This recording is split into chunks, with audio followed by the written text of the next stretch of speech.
toi. Je te tutoie car même si tu ne me connais pas, nous faisons partie de la même famille. Regarde, ce pâle petit point bleu, là, tout en haut, c'est notre maison, notre planète, la Terre. Ce que tu vois ici, c'est la photo la plus éloignée qu'une sonde spatiale ait jamais réalisée de notre monde. C'est sur ce grain de poussière que s'est déroulée toute notre histoire, toutes les guerres et toutes les grandes découvertes. C'est ici que se trouve tout ce que tu aimes, toutes les peintures, toutes les sculptures, tous les poèmes. C'est ici que sont nés tous ceux que tu as connus, toutes les civilisations et toutes les religions.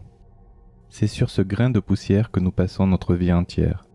J'habite ici et toi aussi, et lui aussi, et elle aussi, et elle aussi, et lui aussi. Qu'importe que tu sois grand, petit, gros, maigre, noir, jaune, marron, blanc. Notre famille, c'est celle des terriens, des habitants de la planète Terre ou Homo sapiens, les êtres intelligents, comme nous aimons nous appeler. Une espèce de primate qui se développe depuis environ 300 000 ans à la surface d'une planète âgée de plus de 4 milliards d'années et qui cohabite avec plus ou moins de réussite. Mais ne parlons pas de politique. Nous faisons tous partie de la même famille et nous habitons tous sous le même toit, même si malheureusement certains se partagent les pioles les moins sympas. Lors de tes voyages, tu as sûrement visité plusieurs pièces de cette grande demeure Terre. Certaines très colorées, d'autres climatisées, tourmentées, ou à la déco minimaliste. Tu t'es peut-être même spécialisé et ne t'intéresses qu'aux recoins délaissés par la majorité, qui semble surtout attirée par les bords de la grande mare aux poissons. Spéléo, tu aimes bien aller fouiller à la cave, à la recherche de traces laissées sur les murs par nos ancêtres artistes. Tu y trouves parfois des merveilles et tu en fais profiter toute la famille. Merci. Alpiniste, tu préfères grimper sur le toit du monde, malgré l'accès difficile. C'est beau d'atteindre ses limites. Les limites.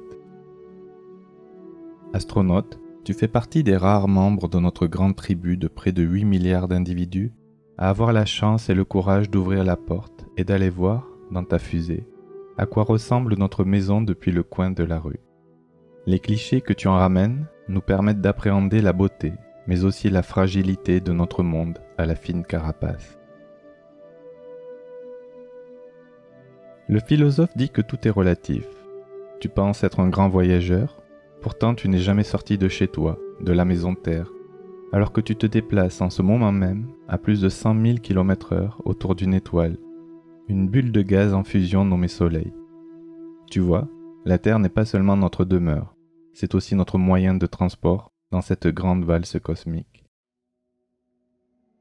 Les mondes qui nous entourent semblent inaccessibles depuis le vaisseau Terre, perdu dans le vide intersidéral, mais nous pouvons les découvrir par la pensée et l'observation. Pour cela, il faut se préparer, se documenter, comme avant tout grand voyage. Attends, je vais te guider. Éloigne-toi de la lumière des villes une belle nuit d'été. Choisis une clairière ou un endroit dégagé. Allonge-toi sur le dos et laisse-toi propulser dans l'espace par le vaisseau Terre. Détends-toi, ouvre grand les yeux et regarde. Un appareil photo et un simple objectif suffisent à produire ces images grand champ de la Voie lactée, notre galaxie. Une galaxie parmi des milliards d'autres dans l'univers. Chacune d'entre elles héberge quelques centaines de milliards d'étoiles et tout autant de planètes. Pourquoi, dans un si grand espace, la Terre serait-elle la seule à héberger la vie? D'autres êtres vivants existent sûrement ailleurs, mais à notre échelle microscopique, ces mondes sont inatteignables. Enfin, presque. Poursuivons l'aventure, mieux équipés cette fois, et remontons le temps grâce à ces merveilleux instruments nommés télescopes. Ce que tu vas maintenant découvrir, ce sont les vestiges d'un passé lointain. Des photons qui ont traversé des distances inimaginables durant des millénaires, voire des millions d'années, pour terminer leur course et s'accumuler sur le capteur de ma caméra pendant des heures et révéler la beauté des objets dont ils proviennent. Bon voyage.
Nous voilà de retour sur Terre. Tout a une fin et ce périple ne peut faire exception à la règle. Les lumières vont bientôt s'allumer et avec elles ces images disparaître.